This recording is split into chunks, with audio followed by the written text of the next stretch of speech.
Hello and welcome back to Bookish, and welcome back to, I don't know, 6-7 days of consecutive content that nobody necessarily asked for. I'm here with another tag today. Got tagged a lot last week and this week, and it's been really great. It's giving me something to do before getting ready to start trying to present my college class online, which is completely new for me and kind of, a little late kick in the teeth for somebody who's like 8 weeks from retirement. But anyway, I'm working on that. But I wanted to do a tag today. I'll be back with kind of my Saturday hodgepodge kind of stuff tomorrow.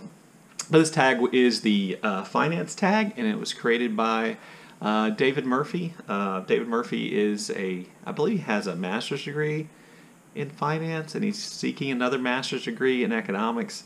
And all of his videos and all the content on his channel is a true education, whether it's in economics or finance or in history or literature as well. He reads widely.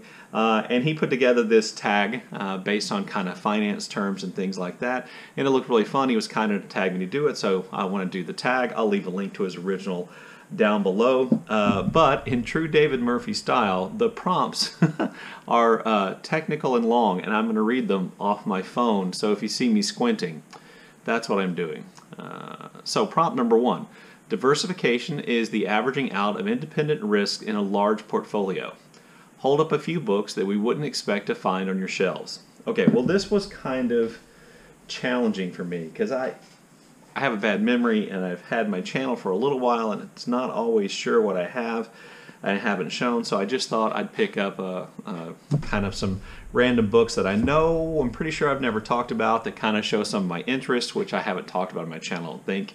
I do like reading the occasional book about science, particularly books about physics, in part because I never took physics in high school or college, and it's one of those areas of my education I feel behind on. This is Einstein's Clocks and Poincaré's Maps, Empires of Time, which I read. I've read other books in terms of physics, the Brian Greene books like The Elegant Universe. I'm not sure if everybody would expect to find that on my shelves. I also have an interest in art, and in particular in modern art, so I picked this book called The Turning Point, The Abstract Expressionists and the Transformation of American Art. Abstract Expressionist artists are among my favorite. As a matter of fact, this is a work by my favorite abstract expressionist artist, and I wrote a long paper as part of my graduate degree about abstract expressionist artists and their role in American history. So there's that, there's art, and then also I really used to love baseball a lot. I still love baseball, and I have a surprisingly large number of books about baseball, and I'm pretty sure I've never talked about that on my channel. So there you go.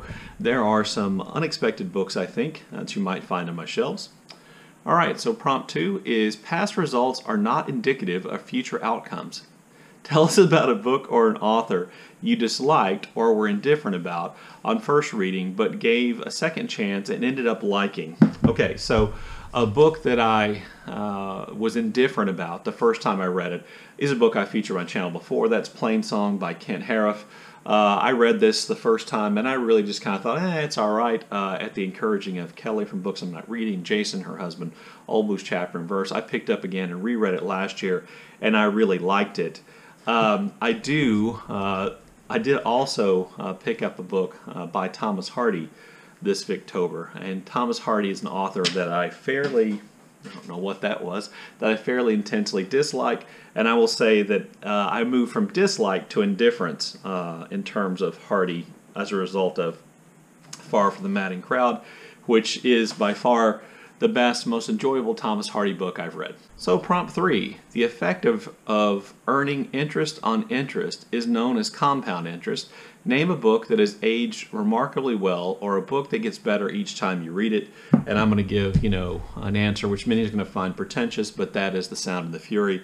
I've read The Sound and the Fury 3 times. I'm going to reread it a 4th time this summer as a part of Faulkner in August, which I do with Alan from Big Hard Books and Classics. We're going to be doing hosting a buddy read or a read-along of The Sound and the Fury in August, and I really like this book, and every time I read it, I feel like I get more out of it, and I understand more, and I see things in it on a deeper level. And it is one of those books that I do believe gets better every time I read it. Prompt 4. A firm's current ratio is the ratio of current assets to current liabilities. So a ratio of 1 means current assets equal current liabilities. Why that's not 0, I don't know. But so a ratio of 1 is current assets equal current liabilities. If current assets are the books in your library you have read and current liabilities are the books you have not read, is your current ratio above or below or equal to 1? It's well above 1. I watched David's video on this, and he says he doesn't keep books unless he thinks he's going to go back to them and look them up. That he doesn't like collect books as physical objects, and I'm the opposite. If I read a book, I probably keep it, and so most of the books on my shelves I've definitely read. So my ratio would be above 1. Prompt number 5. Familiarity bias is the tendency of investors to favor investments in companies they are familiar with.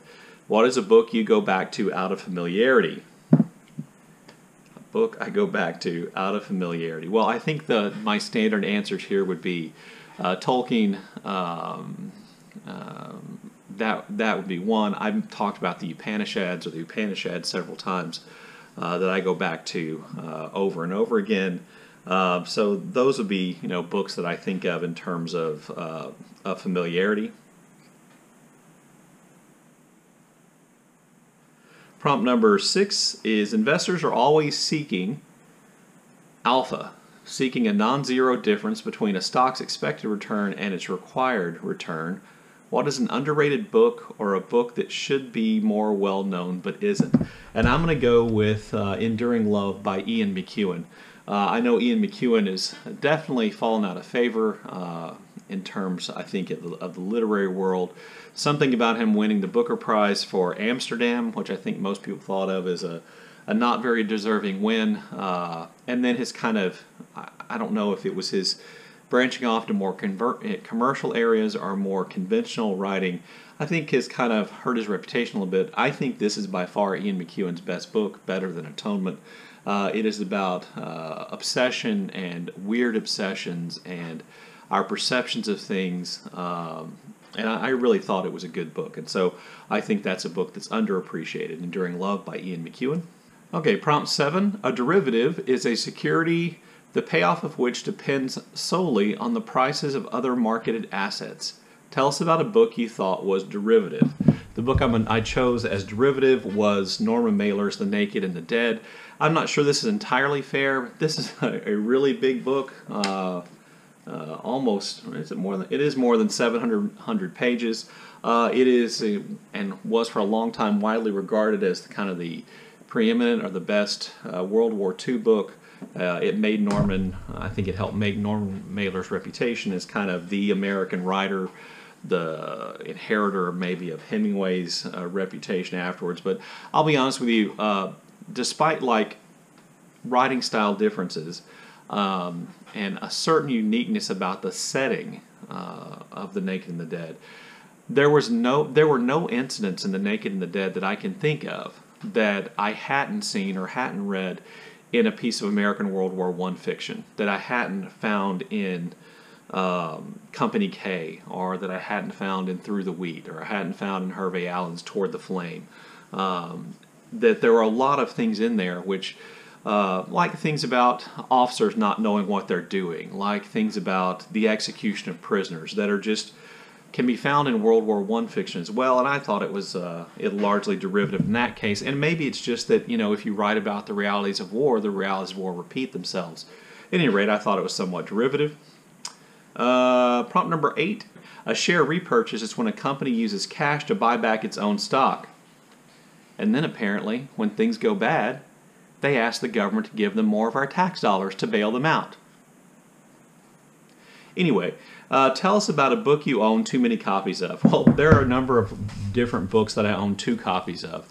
And so I just picked one. I own 2 copies, 2 almost identical copies of The Town by William Faulkner. One copy is Falling Apart, which I believe I stole that one from my mom, and one copy I bought for myself. There's no reason for me to have both those books on my shelves, but I do. Let's see. Prompt number 9. The Federal Reserve is the lender of last resorts. What's the book your mom or dad bought for you? And again, I've mentioned this several times, but my old trade paperback, box set of the Lord of the Rings novels my mom bought for me for Christmas when I was 12. And it is one of the most important purchases, I think, in my life, or gifts in my life, in terms of really making me into a reader and a lifelong fan of Tolkien. Anyway, those are the prompts. The last prompt is to tag people, and I've actually come up with a list of people that I wanted to tag that I wrote down. Let's see. So I'm going to tag Greg from Supposedly Fun. By the way, I'm tagging people who seem like they have business experience and who I've seen making videos recently. So I'm going to tag Greg from Supposedly Fun. I'm going to tag Jen from Remembered Reads. And I'm going to tag Amy from the Dusty Bookshelf, who I believe is in accounting or has a master's degree in accounting. Anyway, so those are the people I tagged, and honestly, now that I'm thinking about it, David might have tagged some of those people too. If so, sorry for the double tag.